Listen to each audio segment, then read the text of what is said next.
Dear interstellar traveler, please close your eyes. Let your breath gently synchronize with the heartbeat of Earth. This is a scientific harbor for souls yearning for peaceful sleep. Tonight, let us spread a gentle blanket of knowledge across the vast sea of stars. The sleepy fact you are about to hear are like specks of thought dust drifting in the cosmic depths. Did you know Jupiter continuously plays an infrasound symphony with frequencies a million times lower than the human hearing threshold? The pulsar in the Crab Nebula flashes every 33 milliseconds, a cosmic timekeeper more precise than an emerald pocket watch. These relaxing astronomy facts will weave into the most unique, calming space documentary, projecting a personalized space documentary for sleep deep within your consciousness.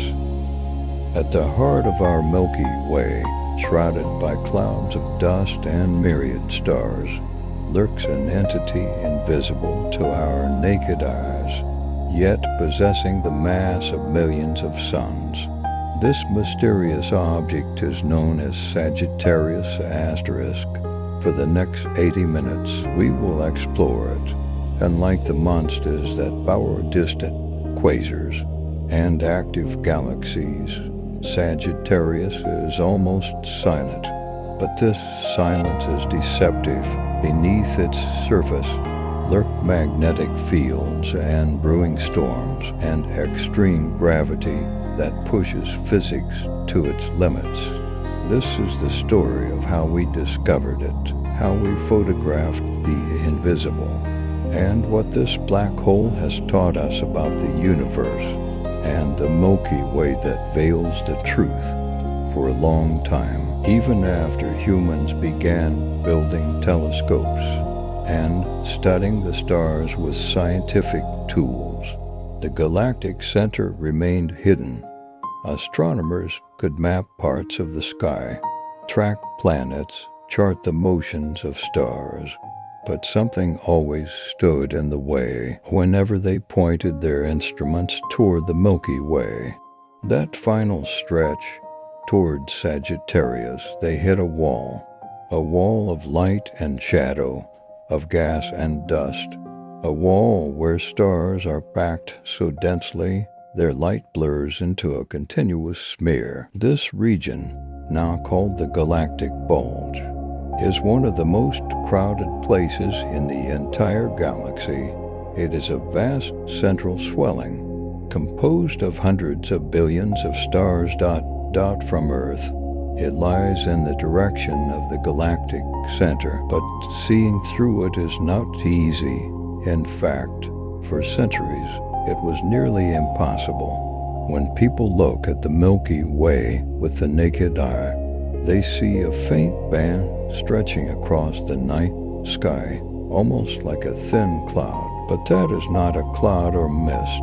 It is simply too many stars to count, packed close enough that their light blends into a soft glow. This gray light is brightest near the galactic center, but beyond the brightness lies something else. Darkness. This darkness is not an absence of stars, but the presence of dust. Throughout the Milky Way, clouds of interstellar dust float between the stars. These clouds are made of tiny particles, specks of carbon, ice, and rock from older stars drifting slowly through space. Though these particles are minuscule, they are distributed over immense scales, capable of blocking light, especially visible light, the kind our eyes and early telescopes could see. This was the key challenge. For most of human history, telescopes worked only in visible light. They were like giant eyes, gathering starlight and focusing it into images, yet visible light is easily blocked.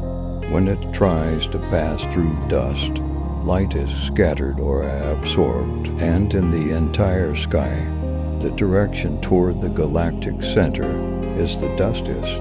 Astronomers looking toward Sagittarius saw only a chaotic mess, a thick swath, where stars were cut by dark bands like smudge rouge. Stars closer to Earth were visible. Beyond that darkness, the light from the true galactic center never reached us. It was as if a curtain had been drawn across the Milky Way's heart. Worse still, the bulge itself added to the confusion. Unlike the flat stellar disk, which spreads out like a pancake, the bulge is swollen and rounded. It is thicker than the outskirts and denser. Stars in the bulge are packed tightly, flowing in all directions. But with so many stars, and mixed with abundant dust, their light was hard to separate. Signals were lost in the nose. This made our galactic center one of the most mysterious places in the sky. People could see the outer walls of the Milky Way and map the star distribution in nearby regions, but they could not see what lay hidden in the heart. They didn't even know if there truly was a center there, if the galaxy rotated around something, if there was a true nucleus, or if it was just a loose collection of stars with no fixed anchor. Some early astronomers believed the sun was near the galactic center. They looked around, saw stars in every direction, and guessed we must be near the middle, but that was only because they couldn't see through the dust. The direction to the true center was blocked. The stars appeared uniformly distributed. In the 18th and 19th centuries, astronomers like William Herschel tried to map the Milky Way's shape by counting stars. They simply counted how many stars they could see in each direction, inferring the galactic structure from that. But they did not know about interstellar dust. Thus, when their maps showed more stars in some directions and fewer in others, they thought the Milky Way itself was irregular. In reality, dust was obscuring the crucial picture.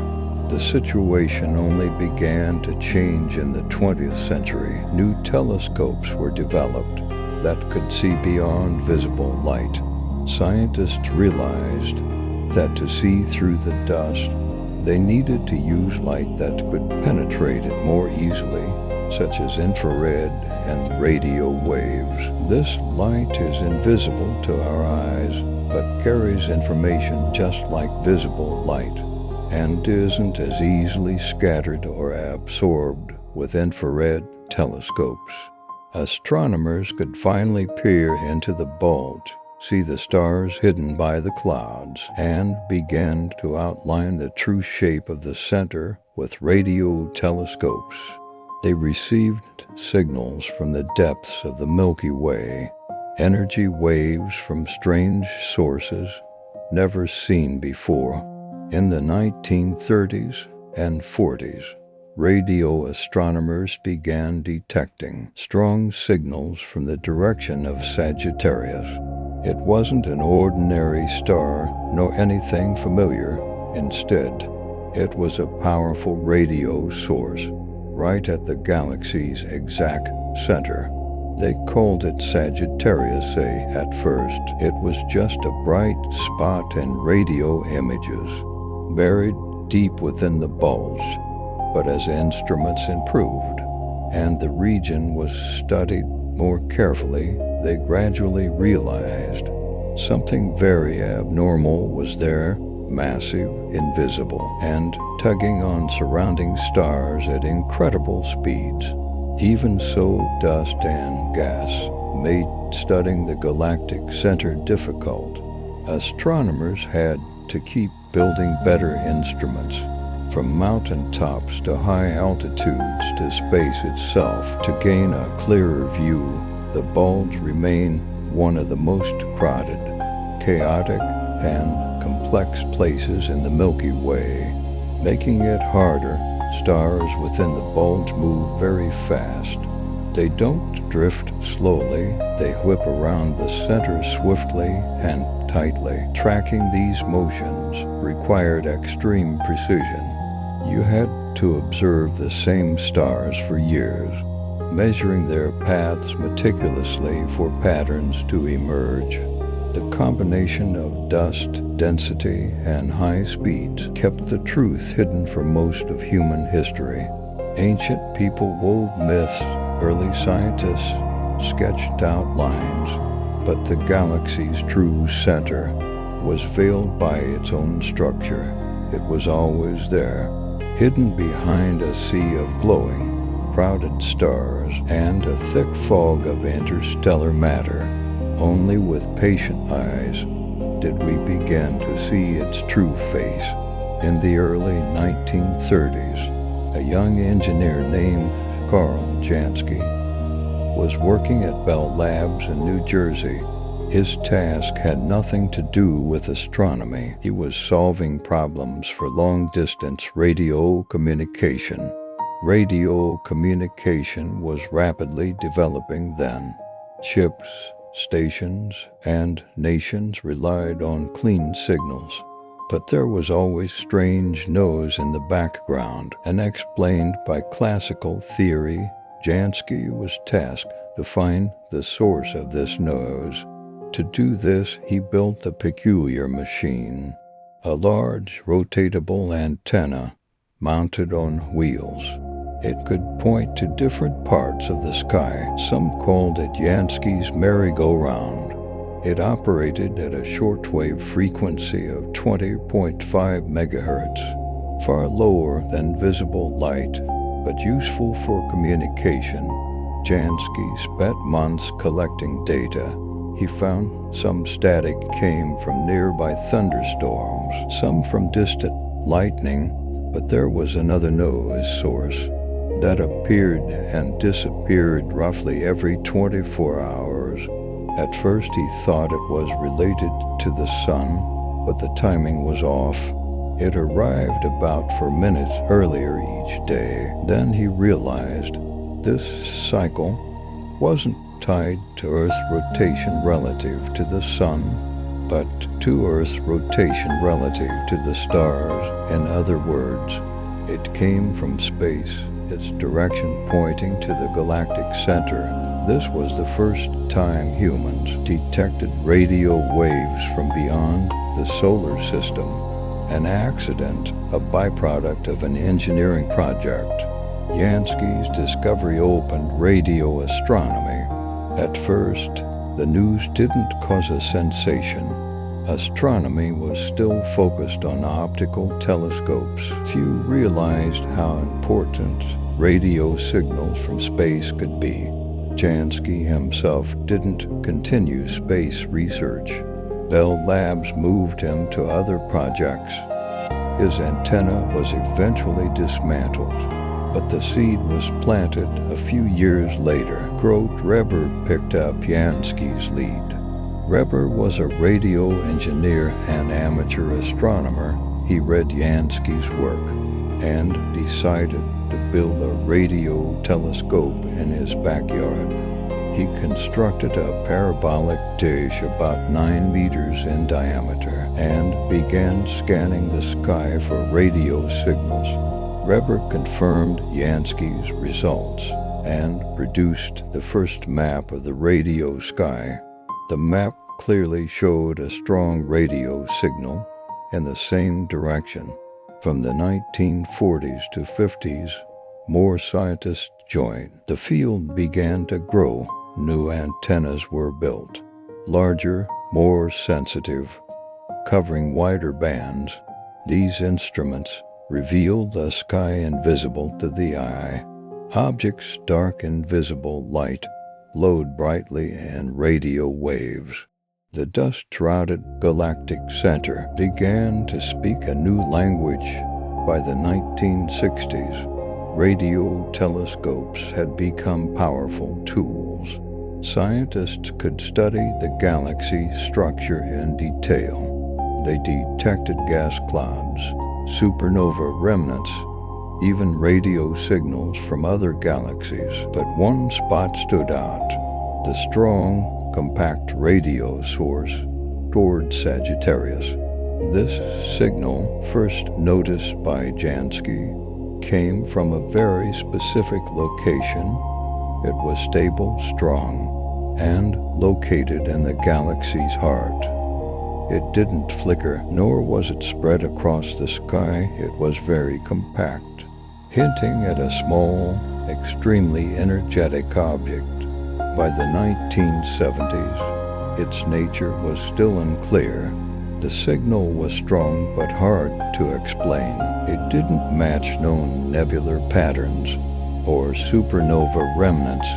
To learn more, astronomers had to observe the motions of stars around this invisible point, but such research takes time. The galactic center is 26,000 light-years away. Stars there, though fast, are far from completing observable orbits. In days or weeks, in the latter half of the 20th century, scientists began building instruments to detect infrared light. Initial attempts included high-altitude balloons and aircraft platforms. Earth's atmosphere absorbs much infrared light before it reaches the ground. To study the infrared sky, one must go above thinner, drier air. A key step was placing infrared telescopes on high mountains like Mauna Kea in Hawaii or the Atacama Desert in Chile. The air there is dry and thin, allowing more infrared light to reach the instruments. From these vantage points, astronomers obtained the first clear images of stars and gas clouds at the galactic center. Even the early results were surprising. Areas pitch black and visible light reveal crowds of stars in infrared. The galaxy's heart was not empty. It was rich with activity. A patch of sky once blank came alive. Yet ground-based telescopes had limits. Earth's own heat and atmosphere made it hard to get clear, continuous data. In certain infrared bands, the next step was space. In 1983, NASA launched the Infrared Astronomical Satellite IRAS. It was the first telescope to map the entire sky in infrared wavelengths. Though it wasn't solely focused on the galactic center, it showed just how much was hidden in the dusty regions, entire areas of sky that seemed empty in optical images, lit up in infrared, filled with young stars, warm dust, and strange heat sources. Later space telescopes, like the Spitze Space Telescope launched in 2003, saw deeper. Staring for years at those hidden regions, Spitze was especially important. It cooled its sensitive instruments to extremely low temperatures, enabling it to capture faint heat signals from across the galaxy. One of its targets was the galactic center. With its infrared eye, Spitze saw stars whirling around a compact, invisible point. This point, long known in radio as Sagittarius asterisk, was now monitored in an entirely new way. In parallel, ground-based infrared telescopes also advanced. The European Southern Observatory's VLT in Chile, used by Reinhard Genzel's team, tracked the motions of stars near the galactic center for years. Meanwhile, the Keck Observatory in Hawaii, used by Andrea Gheza's team, did similar work. They used advanced infrared cameras to pierce the dust, tracking individual stars' paths. Stars very close to the black hole could complete an orbit in just a few years. These stars, called S-stars, became key to proving what lay at the galaxy's center. One star, named S2, followed a long, fast orbit, making an extremely close pass by Sagittarius asterisk. By long-term observation of its path, both teams could calculate the mass of the object pulling on it. The result was stunning. About 4 million solar masses crammed into a volume smaller than our solar system. It didn't glow like a star. It was almost certainly a supermassive black hole. None of this would have been possible without infrared astronomy. Dust around the galactic bulge still blocks visible light, but in infrared, the story became clear. Stars danced around an invisible force. Where the eye sees nothing, heat glows. The shape of the galaxy's hidden center began to emerge with the right tools. Stellar motions could be measured to fractions of an arcsecond, a tiny angle. But when observed over years, even decades, it was enough to tell an astounding story. In the 1990s, several groups of astronomers began doing this. Genzel led a team at the Max Planck Institute in Germany. Guess led another in California. Both used powerful ground-based telescopes with advanced imaging systems to see through the thick dust at the galactic center. Even in infrared, the challenge was immense. Earth's atmosphere constantly causes turbulence, blurring images, making stars appear to flicker and shift. To counter this, astronomers used a technique called adaptive optics. The telescope's mirror could adjust in real time, correcting most of the distortion caused by the atmosphere. Near Sagittarius asterisk, they found stars moving at astonishing speeds, whipping around a point in space like comets skimming a bonfire. Some stars exceeded 5,000 kilometers per second, fast enough to travel from Earth to the Moon in little over a minute. The breakthrough came from long-term tracking. The most prominent was S2, a bright star on a tight, fast orbit around a completely dark region of space. In just 16 years, S2 completed a full orbit. No one had ever tracked a star so close to the center so precisely for so long. S2's orbit was elliptical, like a planet around the sun, meaning it was responding to gravity. From the orbits of S2 and nearby stars, astronomers could calculate the mass pulling them. The answer was astounding. 4 million solar masses, all compressed into a volume smaller than the solar system. The only remaining explanation was a black hole, and not just any black hole, but a supermassive black hole. This became our closest direct evidence for such an object to date. Black holes had been hypothesized and theoretically discussed for decades, but mostly studied indirectly via X-rays from distant galaxies or computer simulations. Now, for the first time, scientists were watching, in real time, real stars orbiting it, orbiting truly invisible something. Year after year, the evidence only grew. More stars were tracked. Some had longer orbits. Some passed closer than S2. All clues pointed to the same central object. Furthermore, the behavior of these orbits matched predictions from Einstein's general relativity perfectly. The orbits showed slight precession and timing shifts, unexplainable by Newtonian mechanics alone. This meant that near Sagittarius asterisk, gravity was not only strong, but warping space-time.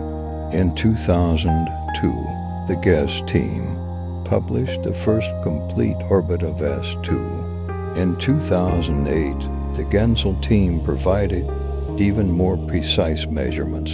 The two teams worked independently, half a world apart, yet reached nearly identical conclusions. A massive, invisible object existed at the galaxy's center, its gravity shaped the motions of nearby stars. Nothing but a black hole fit. As technology advanced, observations sharpened. By the 2010s, telescopes could measure angles to 1,000th of a millisecond, like measuring the width of a human hair from several kilometers away, and these measurements kept repeating, confirming Sagittarius asterisk was real. It shaped the space around it. It was a black hole. Yet, though we saw the stars dance, tracked the footprints of the invisible, it itself remained unseen directly. Going further required time.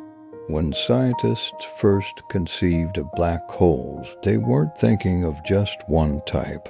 The concept is theoretically simple: a region where gravity is so strong not even light can escape.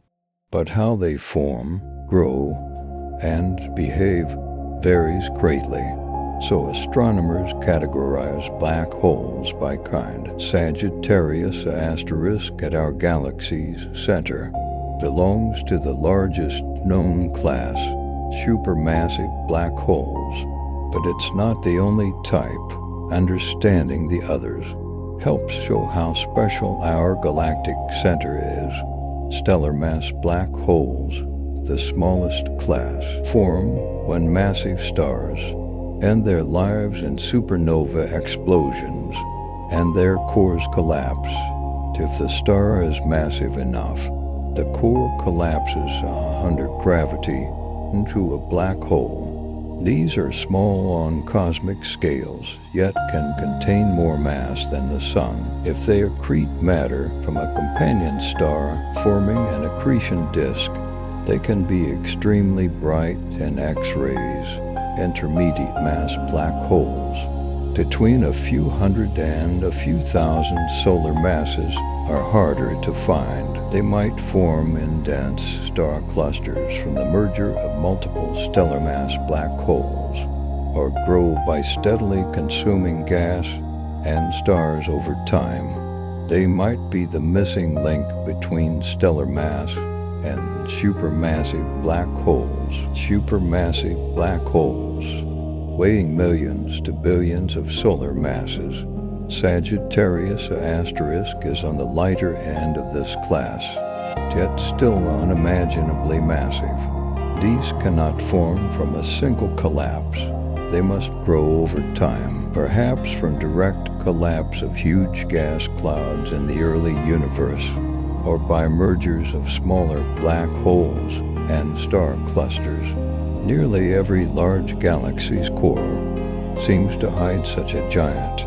Primordial black holes, if they exist, aren't produced by stellar collapse, but form directly from extreme density fluctuations instantaneously after the Big Bang.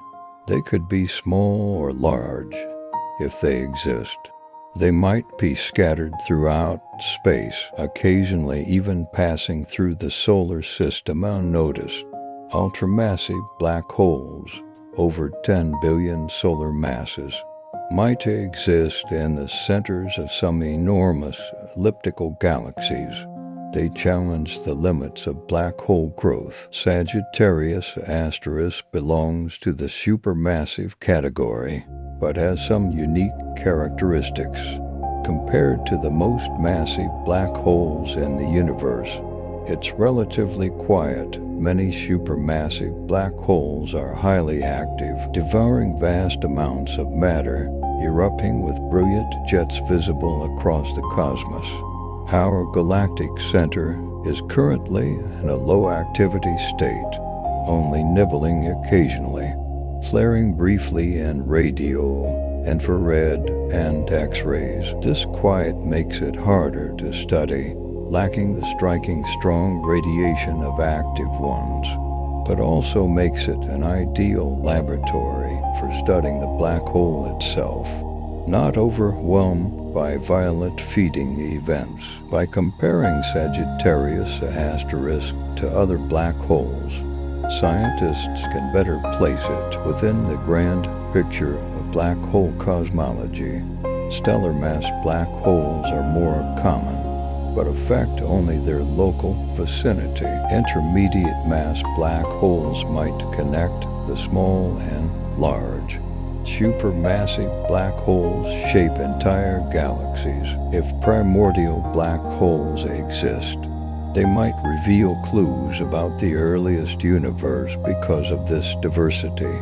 Astronomers don't study Sagittarius asterisk in isolation, but always compare it across the full spectrum of black holes, seeing what's common and what's unique. Located inside the Milky Way, we cannot look down on our galaxy from above. We are embedded within it. So astronomers use constellations as directional signposts.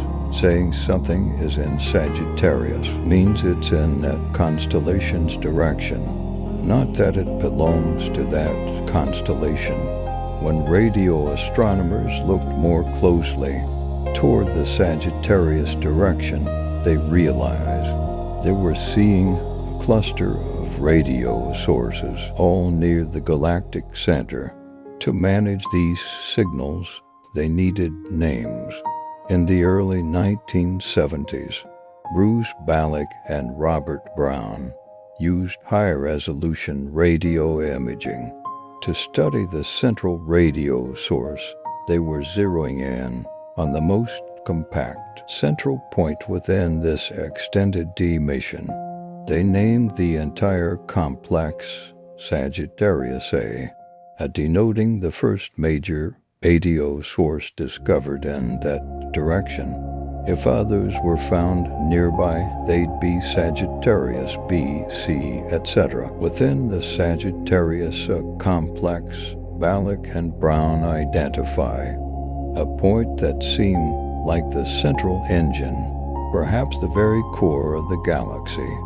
So they gave it a special name, Sagittarius asterisk. At the time, they borrowed a notation style from atomic physics, where an asterisk denotes an excited state.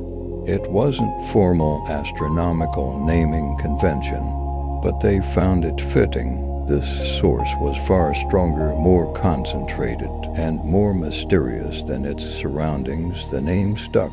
Thereafter, astronomers worldwide focused attention on this strange point at the galaxy's center. Sagittarius asterisk became the standard name, appearing in papers, telescope logs, and research reports, even as technology advanced and scientists became more certain it was a black hole of millions of solar masses. The name didn't change. In a way, it's somewhat ironic. The asterisk sounds like star, but the object it names isn't a star at all.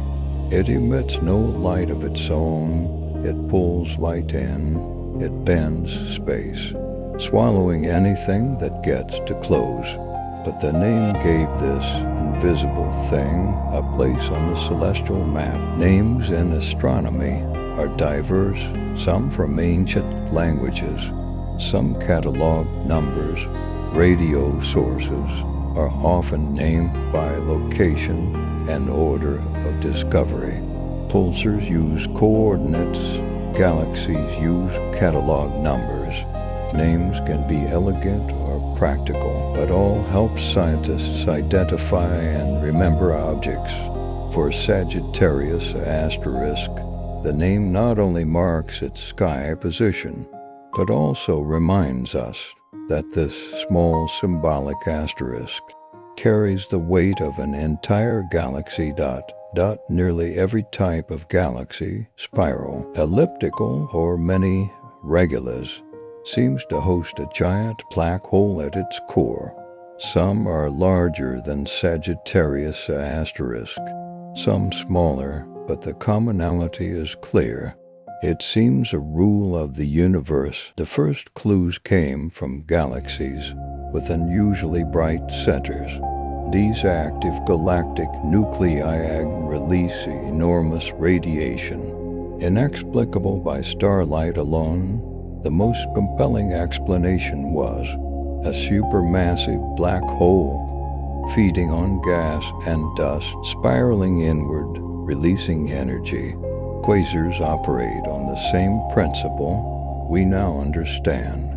They are powered by black holes of millions to billions of solar masses. With the right tools, astronomers began searching for these central giants in more ordinary galaxies.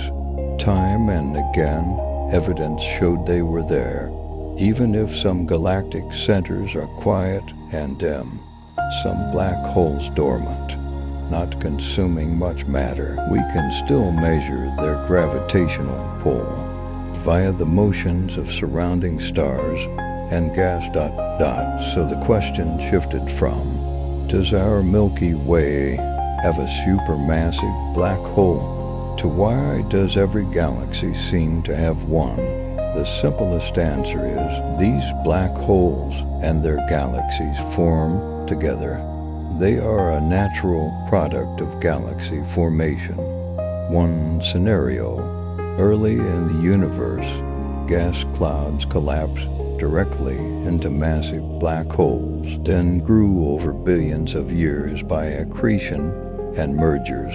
Another possibility: the first generation of supermassive stars lived short, violent lives, collapsing into hefty seeds that grew into supermassive black holes. A key clue is the tight correlation between black hole mass and the mass of the host galaxy's bulge across different galaxy scales. This relationship is remarkably stable. This suggests black holes and galaxies influence each other's growth. When a black hole feeds vigorously, it can drive out winds and jets, pushing gas out, slowing star formation in the galaxy. Conversely, if the galaxy forms more stars, it might funnel more material toward the center, feeding the black hole. It's a two-way coupling, but we don't fully understand how it works. The timeline is also murky. Astronomers have found billion solar mass quasars. When the universe was less than 1 billion years old, they grew too fast for some models. Perhaps in the very beginning, there was an accelerated phase of direct collapse, or high-frequency mergers. Sagittarius asterisk, relatively modest in size, still fits this cosmic picture. Even a medium-sized galaxy like the Milky Way harbors a giant in its core. Are there galaxies without supermassive black holes? A few small, faint candidates currently show no detected central black hole, but it might be our technology can't see such small or quiet ones yet. The deeper we look, the more it seems a central giant is a fundamental character in a galaxy's life story. They act like engines and governors, regulating gas flow, star formation, even galactic shape.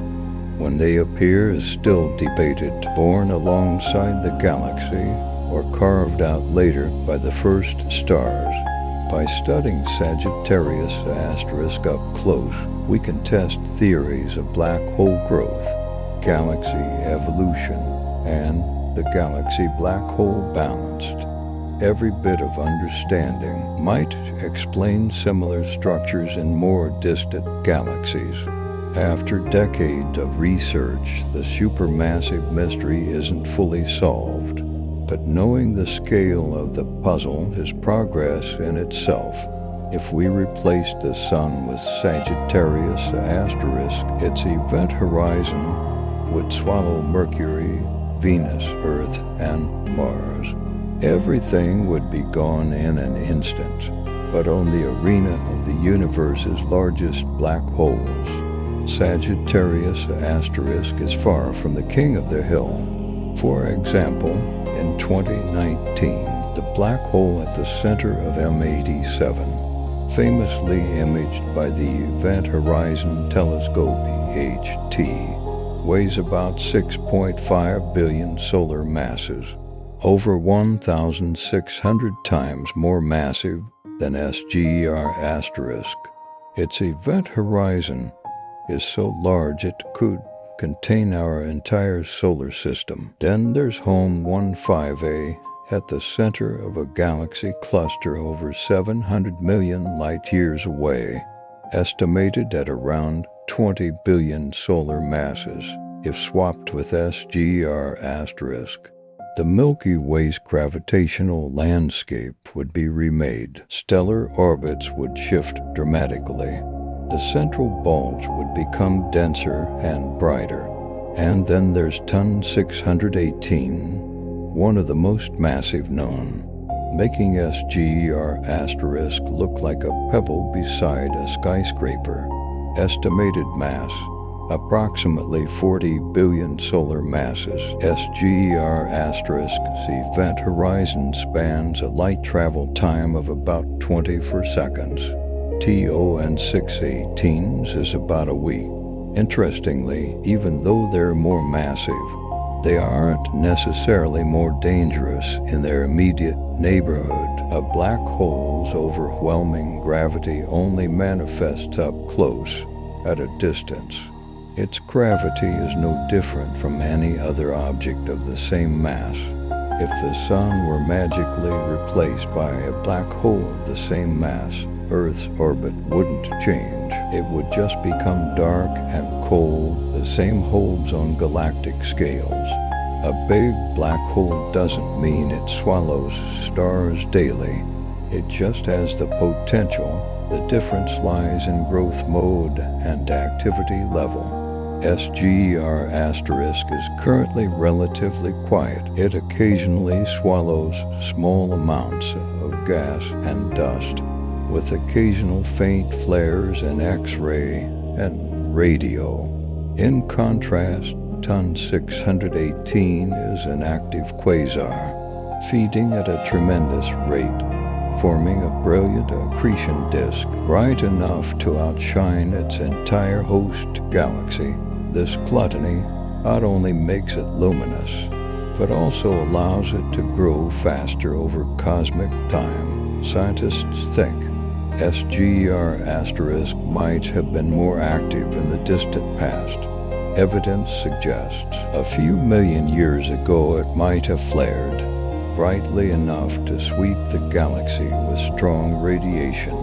Its remnants might still be visible, like the mysterious Fermi bubbles, huge gamma-ray structures extending above and below the galactic plane. When comparing these giants, scientists also focus on their spin. Spin affects accretion, jets, and the twisting of nearby spacetime. SGR asterisk's spin is still being carefully measured. The M87 black hole is thought to be spinning near the maximum allowed by physics. Rapid spin acts like a cosmic blender, stirring up nearby matter and flinging it out at near light speeds. TON 618's spin is unknown, but given its mass and activity, it might possess a huge reservoir of rotational energy. SGR asterisk might have started as a smaller black hole, growing slowly by consuming gas, dust, and unlucky stars. TON 618 and Home 15A might have had a head start. Direct collapse from giant gas clouds or mergers of multiple black holes during galactic collisions. The Milky Way has also merged with smaller galaxies. Their central black holes sank and merged, adding to SGR asterisk's weight. Although the Milky Way is unlikely to grow as large as Ton 618, a future encounter with the Andromeda Galaxy could give SGR asterisk a growth spurt billions of years from now, it might become several times heavier. The neighborhoods of different black holes also shape them. SGR asterisk resides in a relatively calm spiral galaxy. TO and 618 lives in a noisy quasar environment. The M87 black hole sits in a giant elliptical galaxy at the center of a dense galaxy cluster. Interactions and collisions between galaxies are just part of the story. The local community determines its personality. Black holes don't spontaneously slow down with age. As long as matter falls toward them, they will consume it. The difference lies only in how much fuel is currently available. The gas and dust around SGR asterisk is scarce compared to that around active galactic nuclei.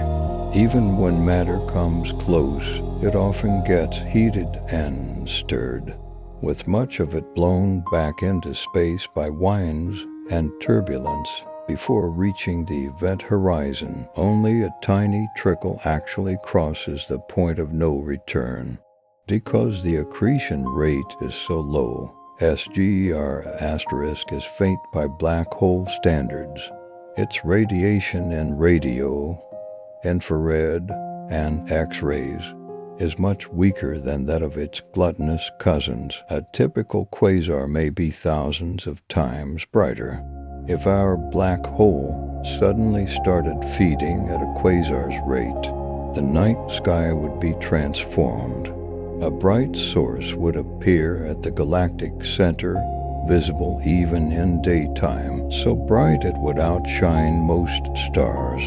This is both fascinating and slightly unsettling.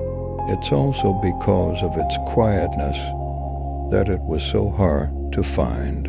If SGR asterisk were as active as a quasar, we might have discovered it much earlier.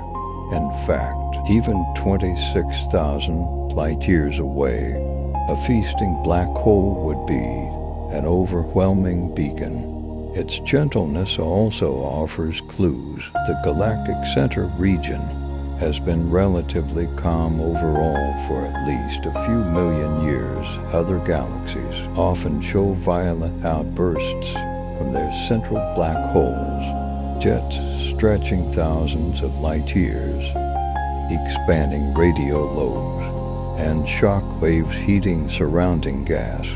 Our Milky Way bears only faint traces of past activity, like the Fermi bubbles. Perhaps SGR asterisk is just taking a break. The central region still has gas clouds and stellar streams. Orbital dynamics ensures something occasionally strays into the danger zone. When that happens, brief periods of activity can occur. In fact, over the past few decades, astronomers have observed short flares from SGR asterisk, sudden increases in X-ray and infrared brightness, lasting hours before fading back to calm, likely caused by small amounts of matter falling in, like a giant occasionally stirring. Many of the most active quasar black holes have masses in the billions of solar masses. Their immense gravity allows them to grab more material and release more energy. Size differences might explain part of the activity level, but not all. There are black holes comparable to or even smaller than SGR asterisk that are extremely active. This underscores that environment is key.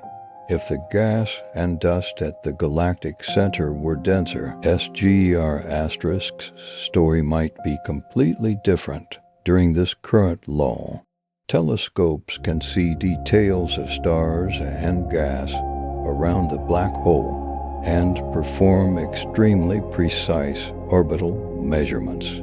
They can also study faint brightness variations in detail, understanding how black holes die at low accretion rates. Even so, SGR* still emits radio waves and occasional X-ray and infrared flares. These brief flashes offer precious windows into the magnetic fields, turbulence, and hot plasma near the event horizon, interacting under extreme conditions. An object so extreme it's nearly an instinctive predator, yet long suppressing its appetite, holds its own mystery. Perhaps this is just an intermission in its long history. This come might be a boon for life. If the central black hole were highly active, its intense radiation, even thousands of light years away, could affect planetary atmospheres, alter surface chemistry. Earth is far enough that effects would be weakened, but the overall habitability of the galaxy might be influenced by central activity. In that sense, the current calm might, on a small scale, favor the development of life. SGR*'s future depends largely on whether it finds new food. The galaxy isn't empty, but available matter near the black hole is relatively scarce. Most stars in the center have stable orbits and won't fall in easily. Gas clouds passing by might not come close enough. However, on long timescales, galactic dynamics are full of uncertainty. A close encounter with a dense gas cloud, or a star being torn apart, could bring a sudden feast.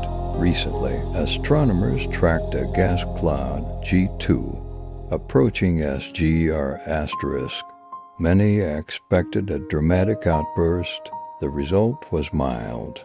G2 was stretched and pulled, but most of it survived the passage. This shows not every close encounter triggers a feast, but the possibility remains.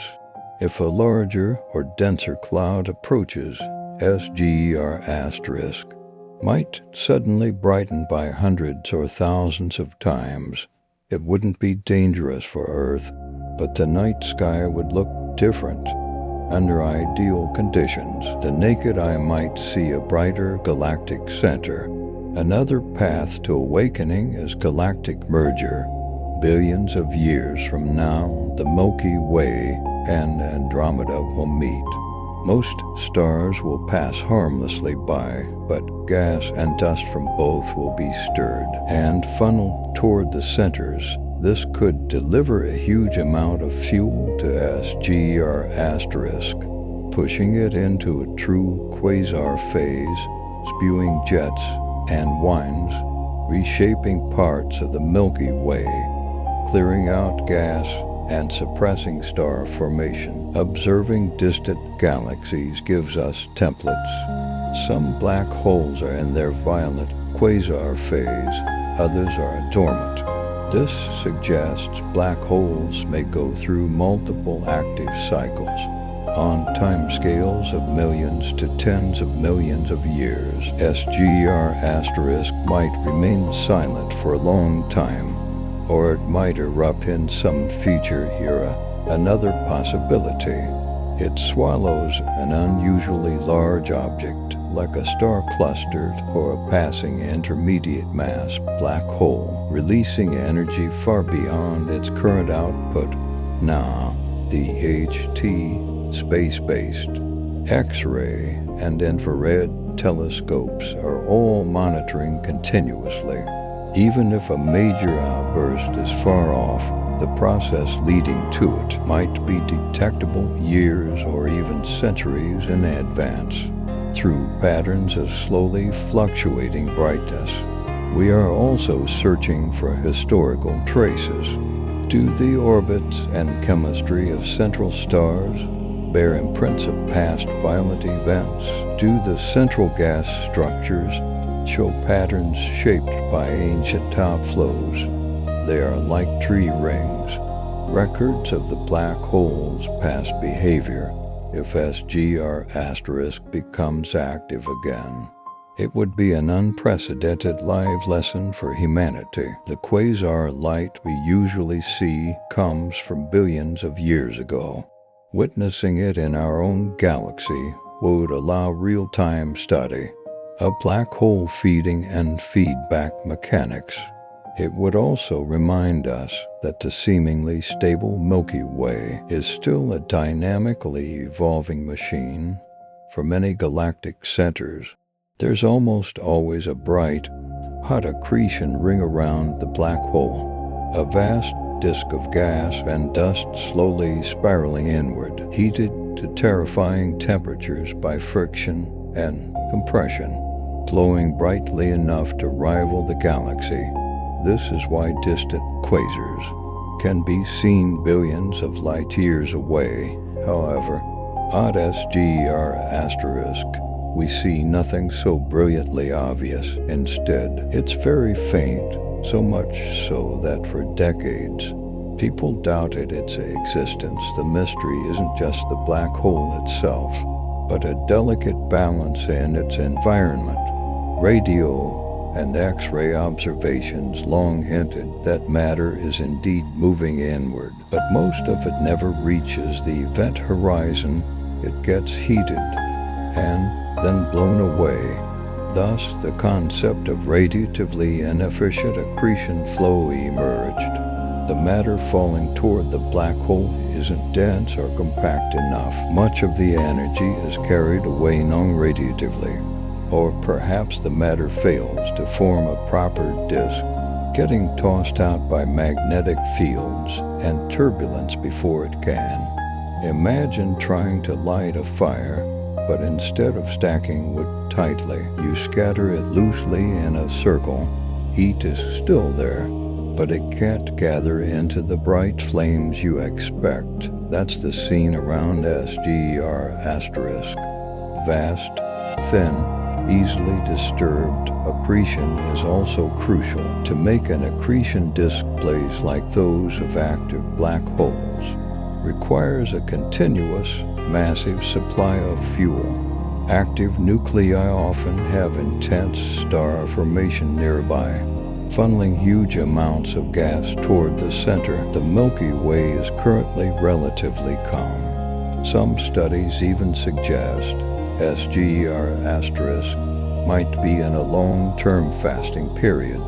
Compared to the past, it now feeds only on a trickle. X-ray echoes from nearby gas clouds hint that it might have been much brighter a few hundred years ago. The faint accretion disk we see today might be the remnant of a former disk slowly dissipating due to lack of new fuel.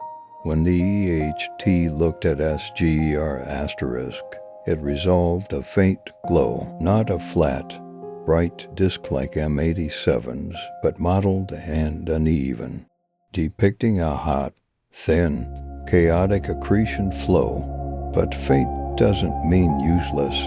Even such, an accretion flow can provide information about the temperature, density, and motion of matter near the boundary, pointing to plasma heated to tens of billions of degrees, yet still too thin to emit that blinding light.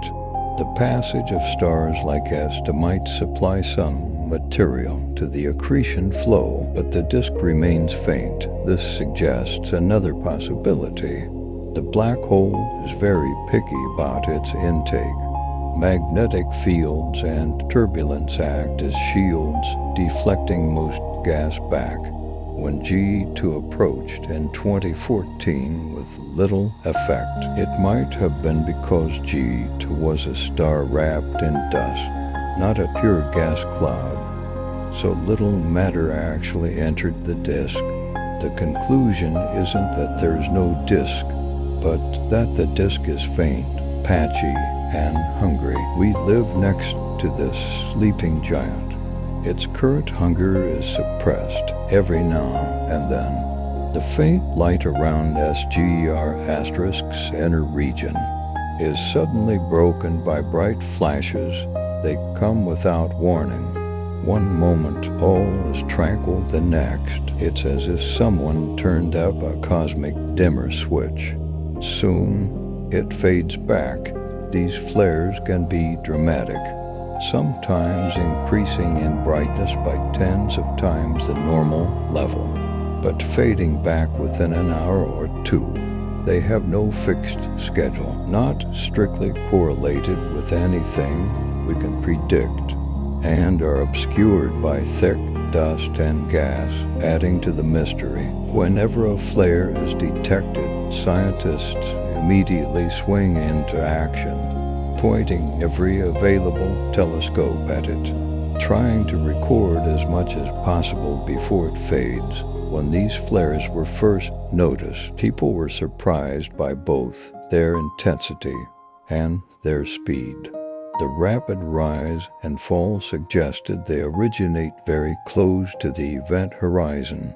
The short time scale of brightness changes indicates a very compact region, no larger than the distance light travels in a few minutes.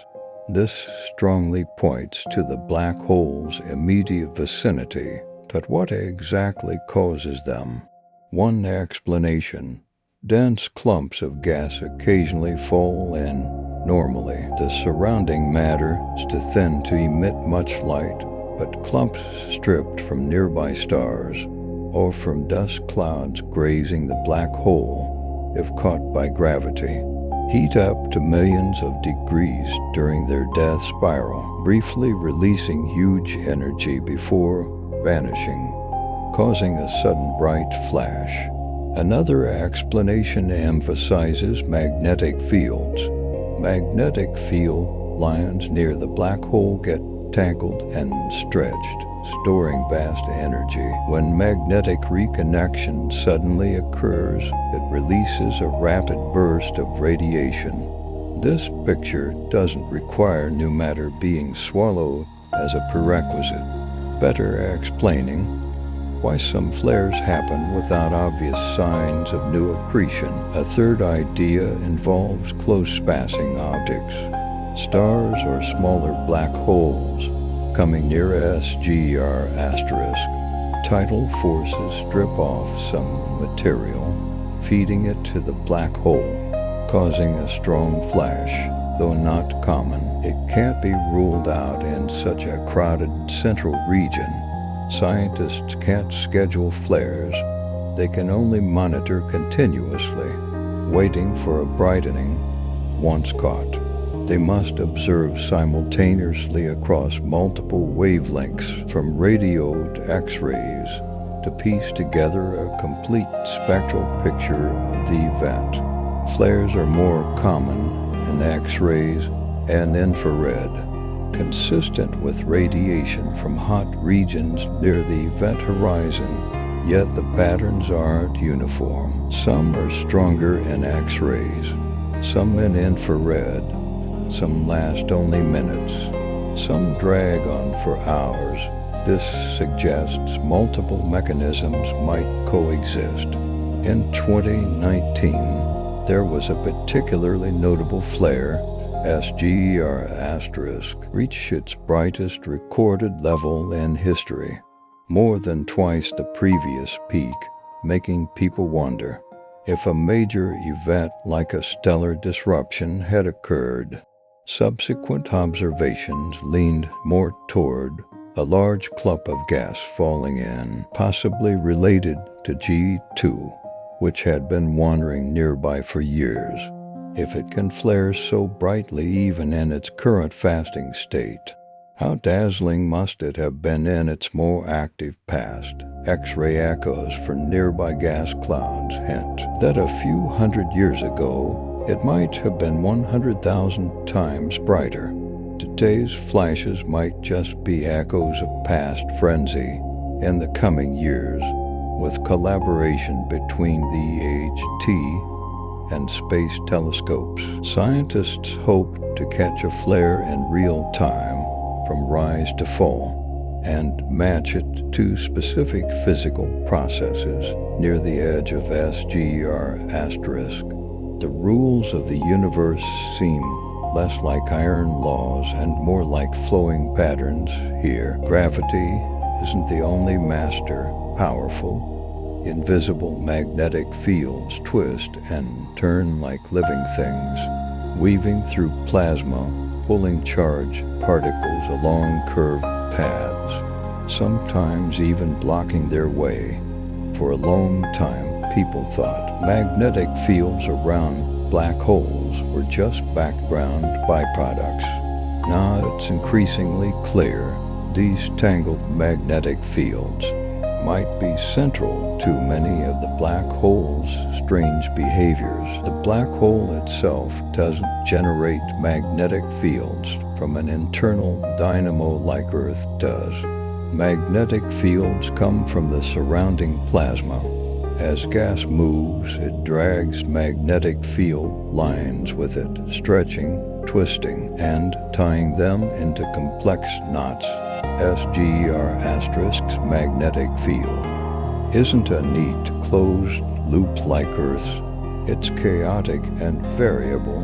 EHT's polarized light data truly saw these structures for the first time, revealing spiral patterns within the faint glow. This shows the magnetic field is strong enough to shape material motion, not just passively drift with the flow. In a sense, magnetic fields wrestle with gravity. Gravity pulls everything inward, but when magnetic fields are tightly wound, they can push back, pinning matter in place or diverting it. This might be part of the reason SGR* is so quiet. If the magnetic field forms some ordered structure, it can prevent gas from rushing in all at once, allowing only a dribble, producing only faint radiation. But similarly, magnetic fields can store energy.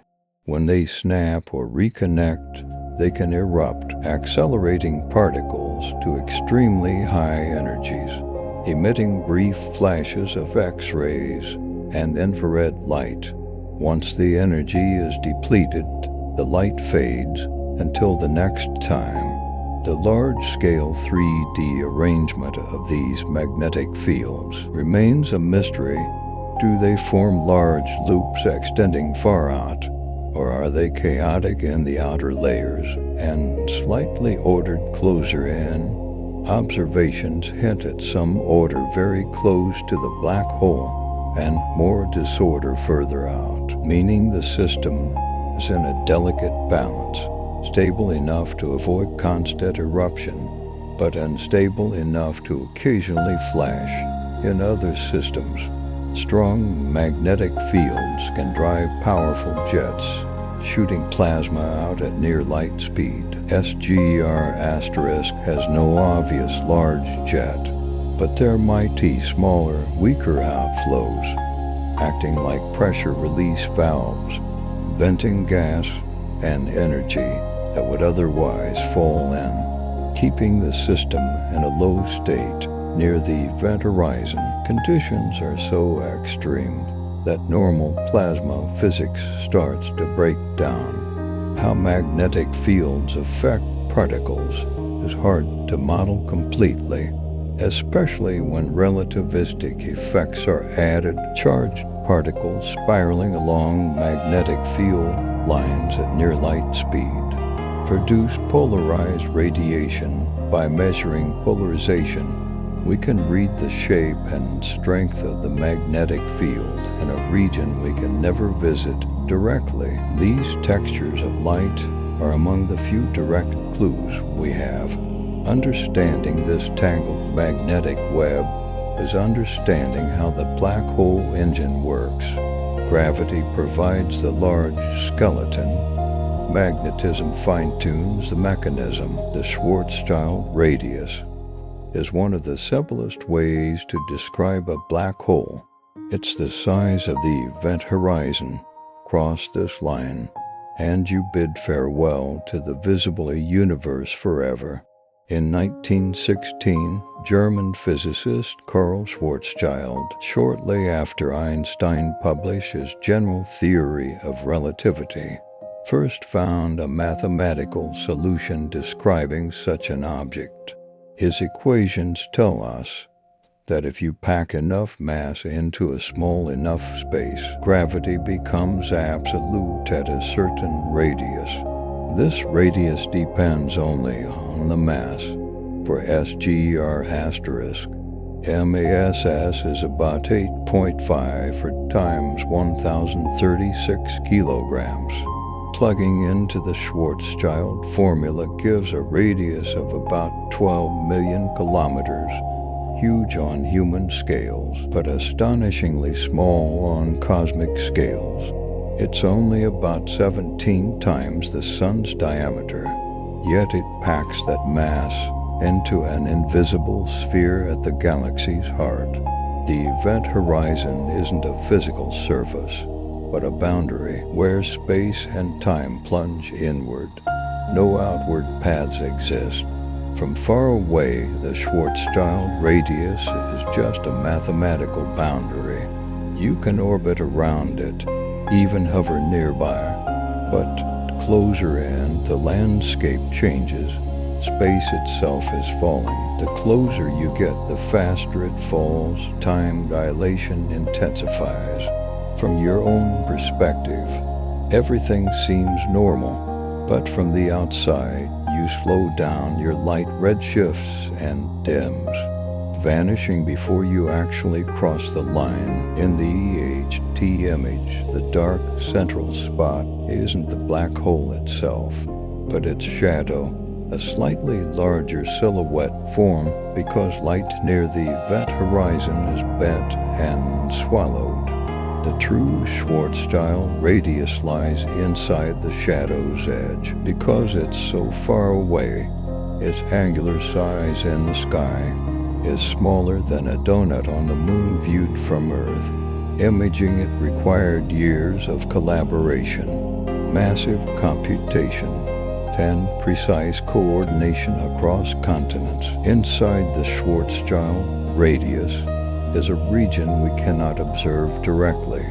According to general relativity, once across the boundary, you inevitably move toward the singularity, infinite density, where physical laws break down. We don't know what really happens there.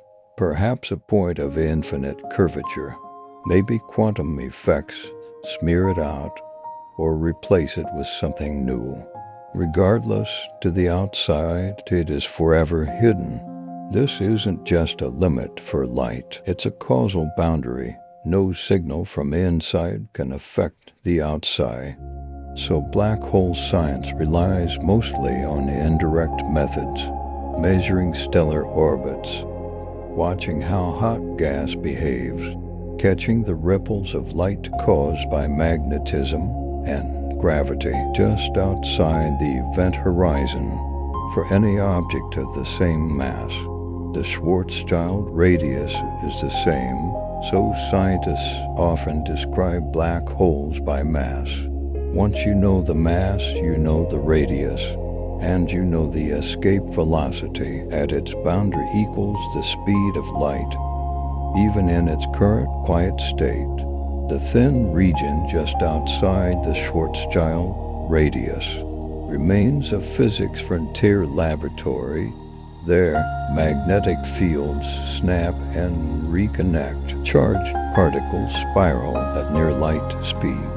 The black hole's spin drags space-time. Accretion flows their heat to millions of degrees, emitting the radio waves received by the EHT. Occasional X-ray and infrared flares also erupt there. By the mid-20th century, the galactic center was still largely a mystery. Throughout the 1980s, radio astronomy remained the primary tool for studying this strange source. The VLA in New Mexico significantly sharpened the view, showing that SGR asterisk was not only compact, but also varied in brightness. The next leap came from pushing interferometry to larger scales. In the 1990s, Scientists linked radio telescopes across the globe into a very long baseline interferometry VLBI array, creating a virtual telescope with a diameter equal to Earth's, dramatically improving resolution. They could measure SGR**'s apparent size as only a few tens of microseconds. In the 1990s, infrared astronomy took off with new detectors and adaptive optics. Two teams with year-after-year precise measurements mapped the fast, tight orbits of stars around the invisible point. NASA's Chandra X-ray Observatory, launched in 1999, revealed that SGR* occasionally has bright flares in X-rays, showing it wasn't completely dormant. Spitzer, with unparalleled infrared sensitivity, mapped the crowded stellar field and warm dust. In the central region, space-based telescopes avoid atmospheric distortion and absorption, providing cleaner data. In the 2000s, sub-millimeter astronomy rose, a band between infrared and radio, particularly good for studying coal, dust, and radiation from regions near the black hole. The sub-millimeter array SMA in Hawaii, and later the Atacama Large Millimeter sub-millimeter array ALMA in Chile, provided sharper views, resolving fine structure in the faint central radiation. The ultimate challenge was seeing the black hole's shadow. This required pushing VLBI to its limits, that's the EHT. Since the 2010s, the EHT has linked multiple stations worldwide, including ALMA, the South Pole Telescope, and stations in Europe, North America, and Asia, working at a wavelength of 1.3 millimeters. This wavelength can penetrate much of the galactic dust and provides extremely high resolution. In 2017, the EHT observed SGR* intensively. Processing the data took years because the brightness around the black hole changes rapidly. Matter near the event horizon moves at near light speeds. Bright spots can shift position in minutes. Combining data from multiple stations into one image required complex algorithms and careful time averaging. Finally, in 2022, the EHT released the first image of SGR**, a fuzzy but unmistakable ring of light surrounding a dark shadow, just as theory predicted for a black hole of that mass. Each step was a result of technological progress and scientific patience, from the first primitive radio crackle to direct imaging of the event horizon shadow spanning decades, driven by innovation in instrumentation, computation, and observational strategy. New instruments like the James Webb Space Telescope are probing the center with unparalleled infrared sensitivity.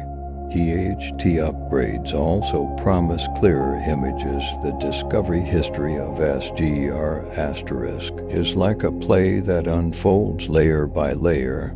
Each generation of instruments peeled back a layer of the veil, letting us see this vibrant, changing story of the galaxy's heart.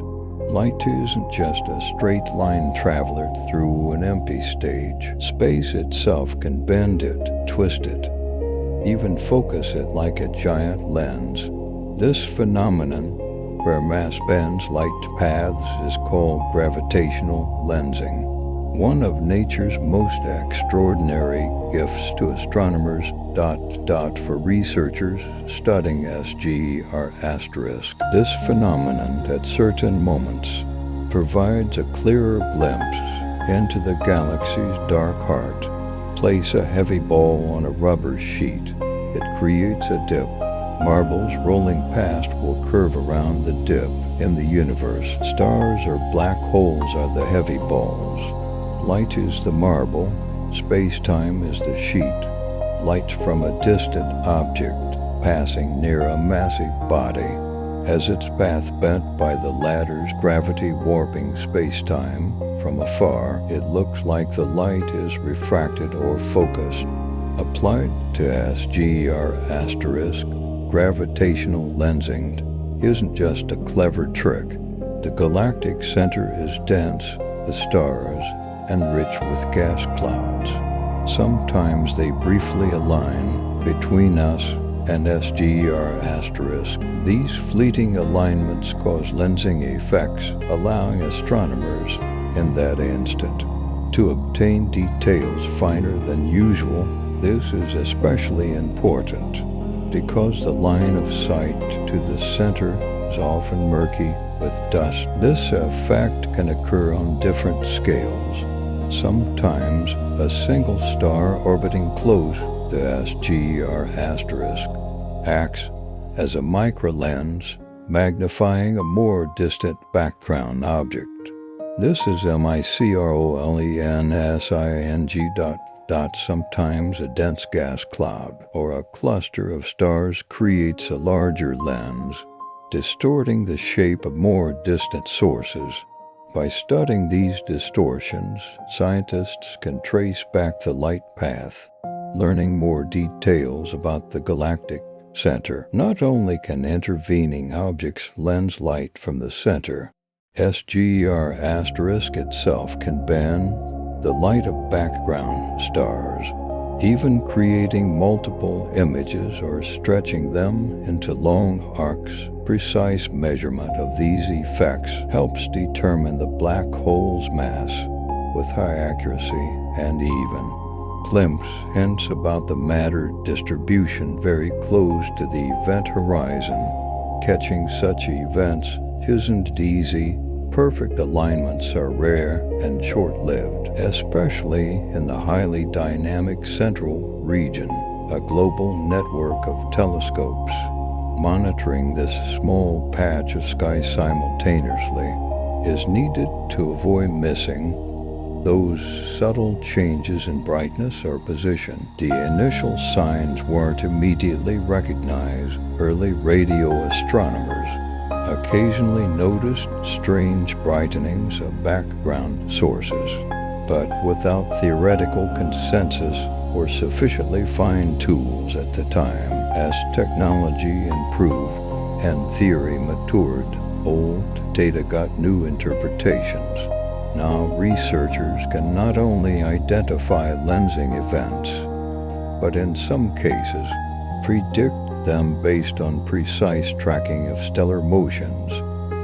Even with our most advanced telescopes, that ring of region just outside the event horizon is minuscule on the celestial sphere.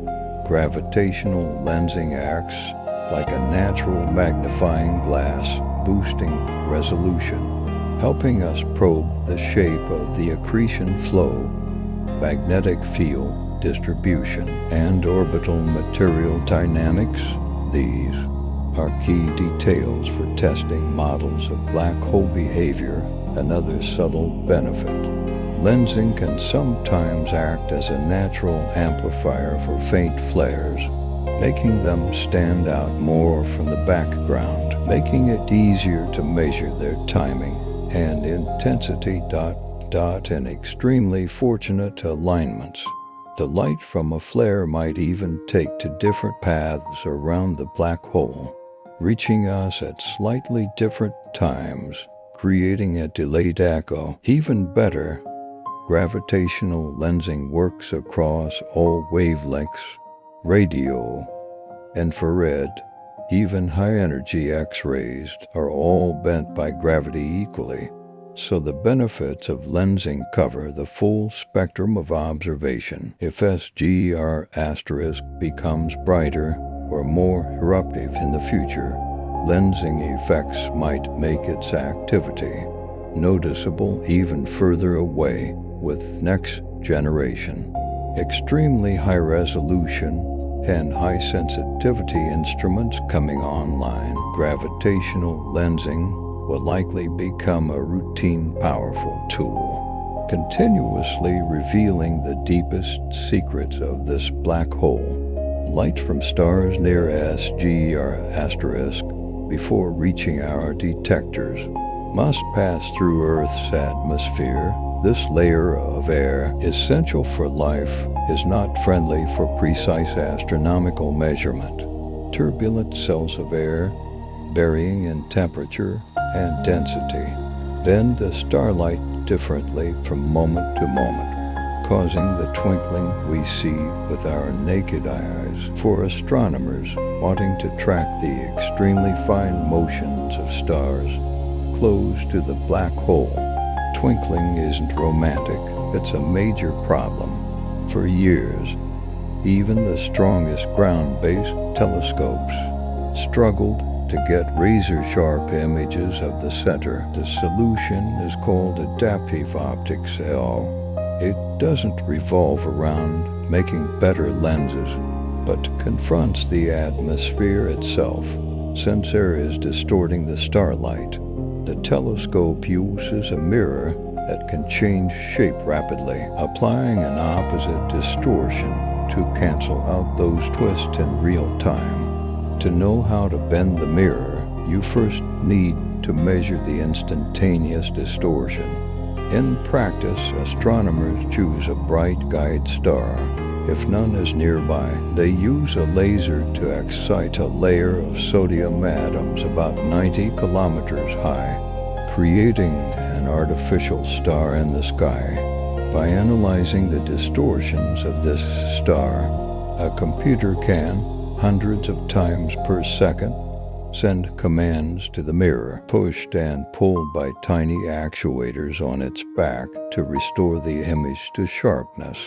When AO was first used for SGR asterisk observations, it was revolutionary. What was once a fuzzy blob snapped into focus. The true structure of the central star cluster was seen as never before. Individual stars became clearly distinguishable, able to be tracked year after year. It also made spectroscopy more precise. The velocity fields, chemical composition, and interactions of stars in this extreme environment could be studied in detail. More advanced multi-conjugate AO systems exist now, able to correct for turbulence at different atmospheric layers separately, achieving more uniform sharpness across a wider field of view. Combined with infrared observations, AO became the key to unlocking the center. Without it, milestones like the gravitational redshift measurement of S2, precise orbital maps, etc., would have been impossible. The technical details are astounding. The scale of mirror deformation is often less than the width of a human hair, yet enough to transform imaging fate. Today, AO is standard for cutting-edge astronomy. On the issue of the galactic black hole, it turned a once churning and stable patch of sky into a clear, stable window. In 2019, the world saw the first image of the black hole in M87. Its mass, about 6.5 billion solar masses, makes its event horizon huge, which is one reason scientists imaged it first, instead of SGR asterisk. A larger shadow is easier to image at a given distance. The larger mass also means matter near its event horizon orbits more slowly. Brightness changes on timescales of days to weeks, while SGR asterisk changes in minutes. So within the imaging integration time, M87 asterisk's pattern was more stable. No single telescope is large enough to resolve a black hole's shadow. To achieve that resolution, a telescope would need to be as large as Earth. So scientists linked radio telescopes across the globe, forming the Event Horizon Telescope. All stations needed to observe simultaneously, synchronized with atomic clock precision. The vast amount of data recorded at each station couldn't even be transmitted over the internet.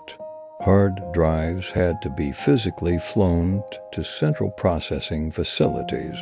In April 2017, the ET performed coordinated observations at 1.3 millimeters wavelength. Weather had to be ideal at all sites simultaneously. Bad weather at one could ruin the entire interferometric observation. After observing came the hard part. Petabytes of raw data had to be correlated and calibrated precisely. Because the Earth's telescopes aren't distributed to cover the virtual aperture seamlessly, the sampling of the virtual large telescope has gaps. Algorithms had to fill these gaps. To avoid bias, teams produced images independently and in parallel. Unaware of each other's details, the final results were highly consistent. On April 10, 2019, the orange donut was revealed, a ring of asymmetric light surrounding a central dark shadow. Its size and shape closely matched predictions from general relativity. This image proved millimeter wave interferometry could directly image black holes, and paved the way for the more challenging SGR*, allowing the team to prepare and iterate on techniques, algorithms, and collaboration. The bright ring comes from synchrotron radiation from hot electrons in magnetic fields. The brightness asymmetry is due to relativistic beaming and Doppler effects. Since then, the EHT has added more stations, worked with multiple wavelengths, continuously pushing resolution and sensitivity. SGR* is smaller, meaning the radio emission pattern from matter around it has a smaller angular size on the sky, roughly the apparent size of a donut on the moon. Worse, it's more variable. M87* changes on daily timescales. SGR* changes on minute timescales near the event horizon. While you're still integrating data, the target itself has already changed. For M87*, you could treat it as a relatively static object. For long exposures, for SGR*, it's like trying to photograph a candle flame flickering in the wind. A long exposure would be blurred. Furthermore, SGR* lies within our galaxy. Its radio waves travel through dust and turbulent ionized gas, causing scattering and blurring. Correcting for this scattering required additional processing steps, and some detail was inevitably lost because of its rapid variability. EHT stations had to capture the same state at the same instant. Any slight timing offset at a station might mean it saw a different expression. Thus, weather requirements were even stricter. From Chile to Hawaii to the South Pole, good weather had to coincide simultaneously. Imaging algorithms also had to be rewritten. Averaging the target as static didn't work. The team had to generate thousands of possible images, looking for features stable across different methods. To confirm what was seen wasn't an artifact of the algorithm, the background is also noisier. In the same direction, there are stars, gas clouds, and other radio sources whose signals overlap. Patient sifting and cross-validation were needed to separate them. In the end, the image released in 2022 was fuzzier and more agitated than M87*. The result of petabytes of data, thousands of simulations and algorithm iterations. It wasn't the straightforward next step, but a victory over a stepped-up challenge. From the public perspective, this was a once-in-a-decade achievement. For science, it's more like a starting point.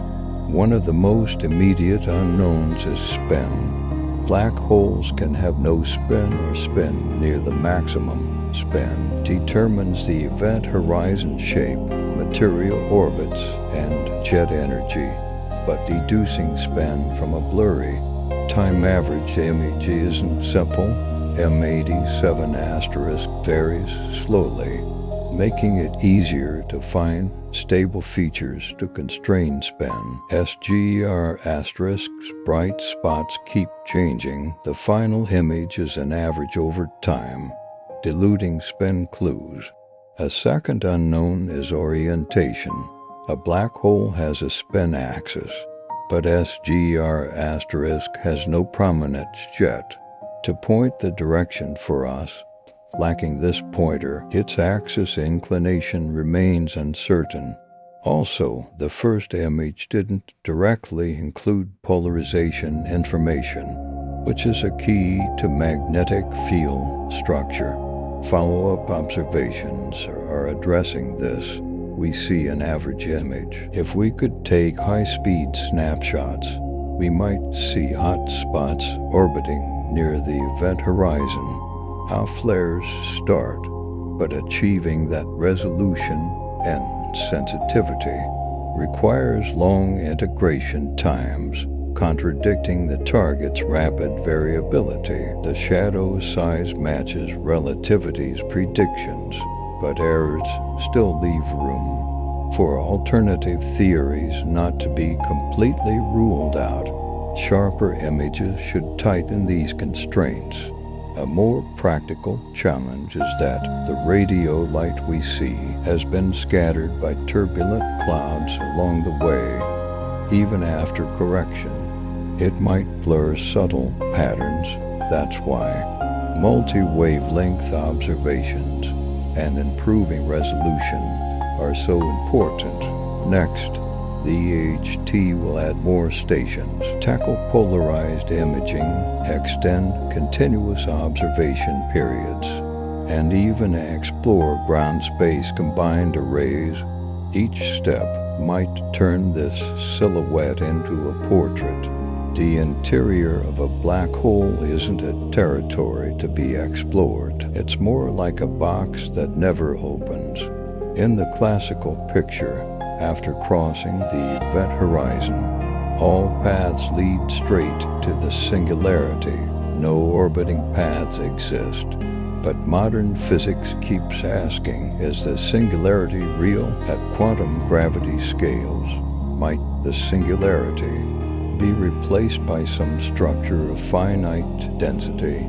If so, inside the event horizon, there might exist local vortices or cyclic patterns, just forever unseen by us.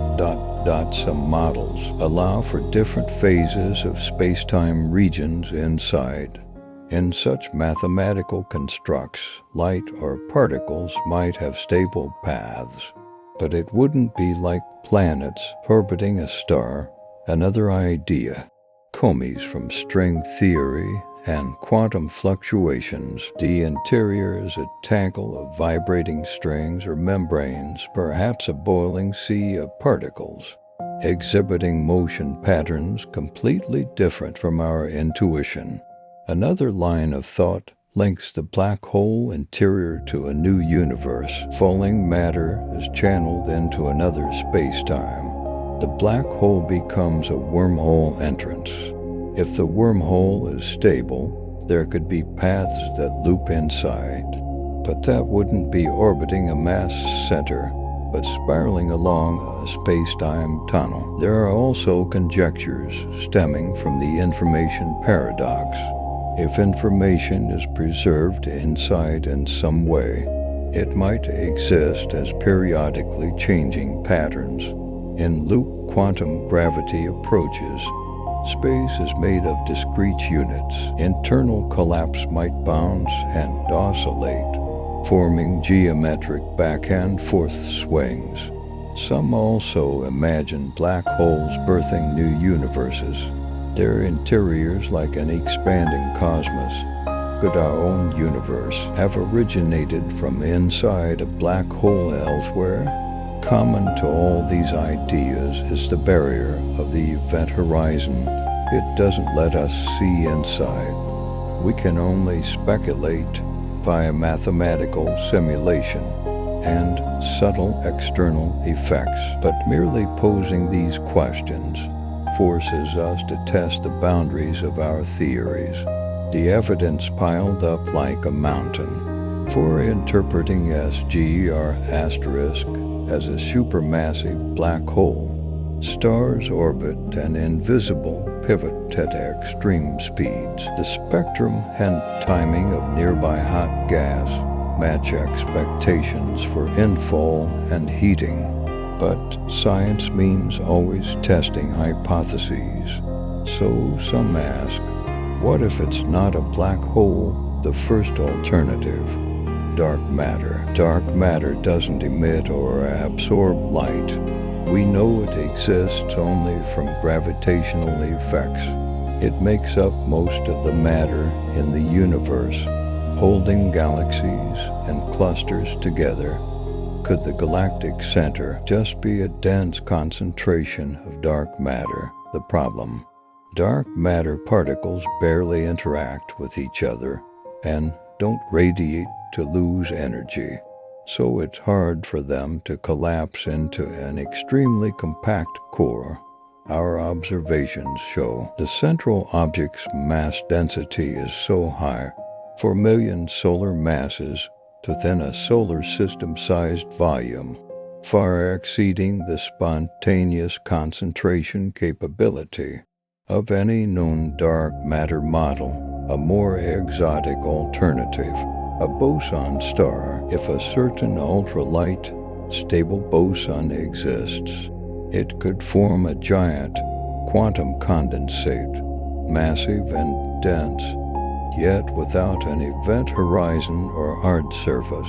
Its bending of light could produce a shadow-like appearance, but in brightness details and close orbit dynamics, it might differ slightly from a black hole. Distinguishing them requires sharper images and more precise measurements. Then there are gravastars. To avoid the singularity, some theories suggest the collapsing core undergoes a phase transition, forming a shell of exotic matter filled with something like dark energy inside. Externally, it looks almost like a black hole, but without a true event horizon. Infalling matter would hit the shell, perhaps releasing a sudden flash, but we haven't seen clear evidence of such impacts. More exotic ideas include fuzzballs or wormhole mouths. The common difficulty for all alternatives is that every testable external phenomenon so far fits a black hole better. But keeping an open mind is itself a driving force for scientific progress. Every sharper observation is another interrogation of the possibility that it's not a black hole. The galactic center is very different from the suburban region where the sun resides. Stars near SGR* move swiftly, some complete an orbit in just a few years. The gravitational field there is extremely concentrated in the galaxy's youthful, chaotic early days. Small proto-galaxies merged, gas clouds tumbled everywhere, and the central black hole might have acted as a gravitational anchor, pulling matter inward, deepening the potential well, accelerating the formation of today's bulge. Simulations show a central black hole can stir gas, sometimes funneling it inward to feed itself and grow the bulge. Sometimes if active, blowing gas away, suppressing star formation. Which effect dominates depends on the black hole's growth rate and energy output. Observationally, the tight correlation between black hole mass and bulge mass suggests coevolution.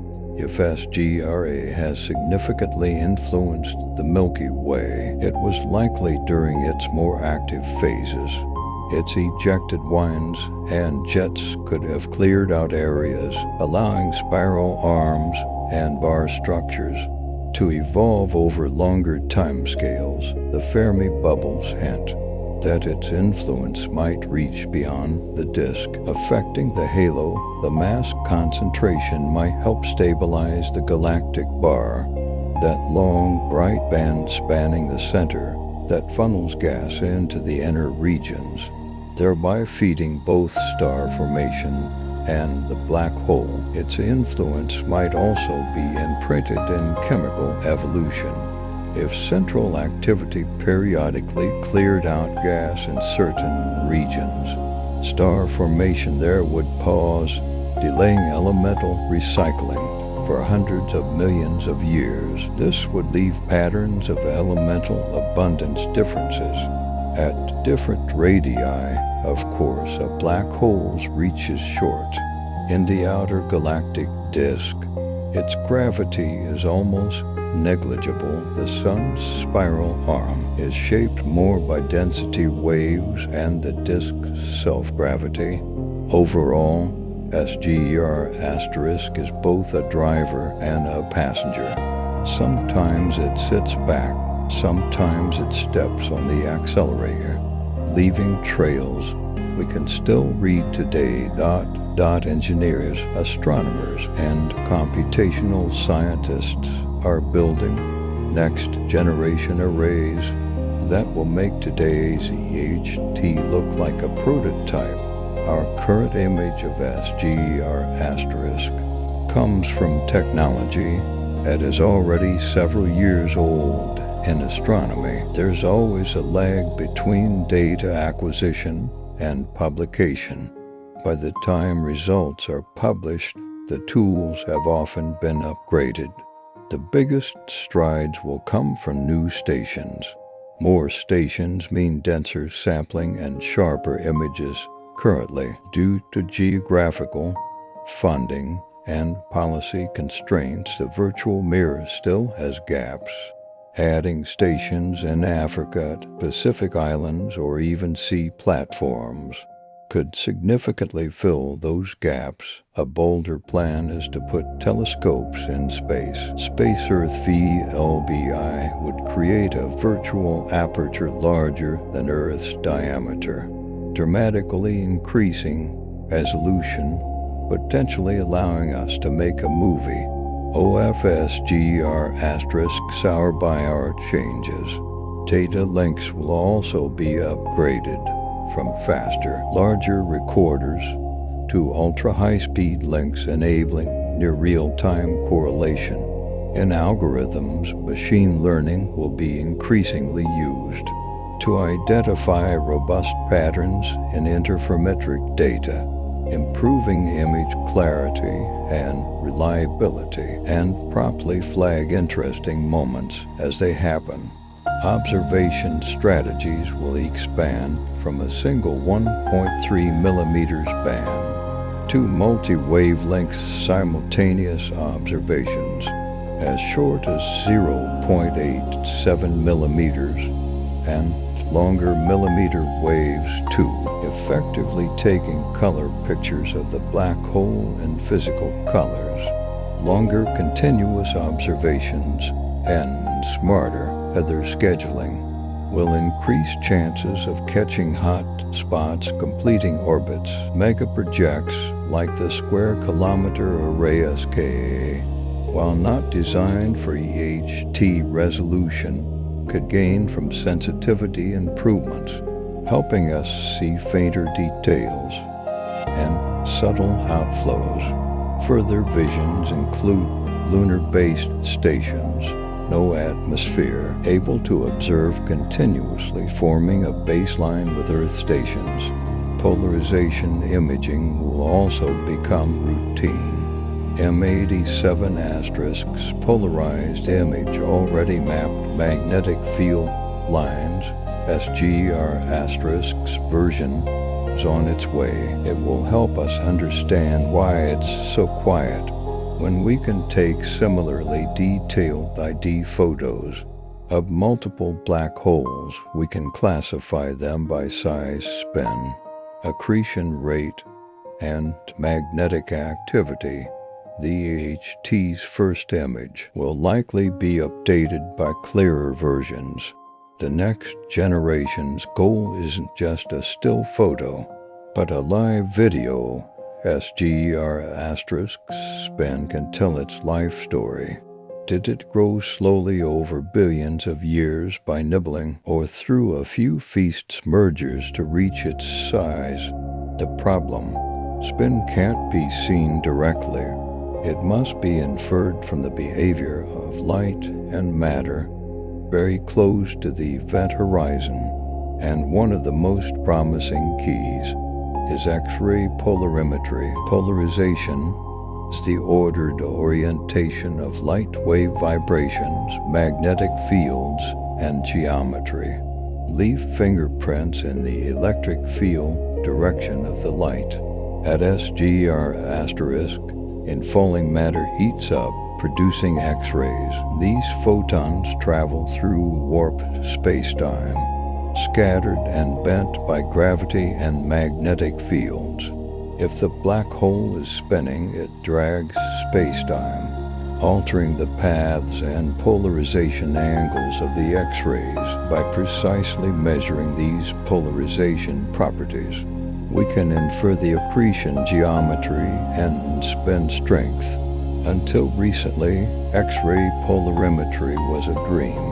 You need to measure each photon's energy, arrival time, and polarization angle simultaneously. Instruments must be extremely sensitive and stable, and Earth's atmosphere blocks X-rays, so you need high-altitude balloons or satellites. NASA's Imaging X-ray Polarimetry Explorer IXPE is one of the first dedicated missions.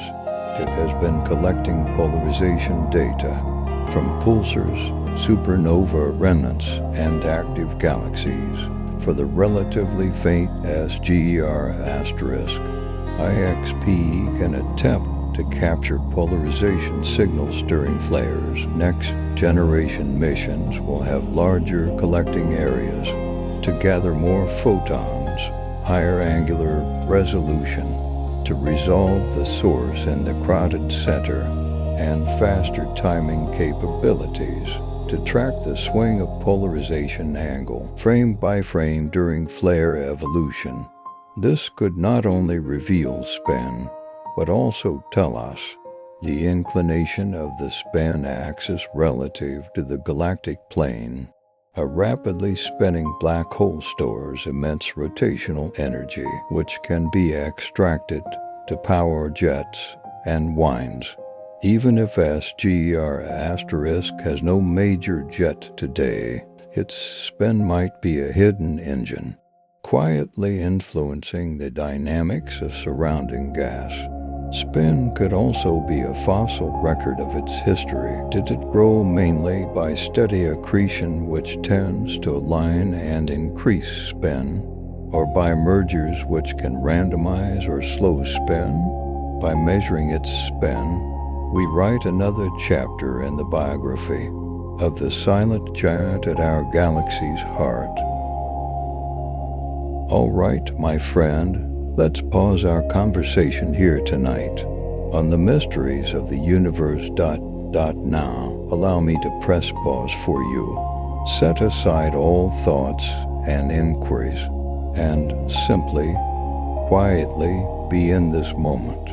From here, my voice will fade away, leaving only the silent tapestry of the cosmos and a carefully chosen piece of pure music tuned to 432 Hz. Science suggests this frequency resonates deeply with the natural vibrations of the universe and the rhythm of life itself, soothing your nervous system and guiding you into deep relaxation. Now, find your most comfortable position. Gently close your eyes or let your gaze rest softly upon the stars. May you release all weariness from the world, letting your consciousness drift on the waves of music, floating into boundless tranquility. Good night, sweet dreams, until we meet again among the stars.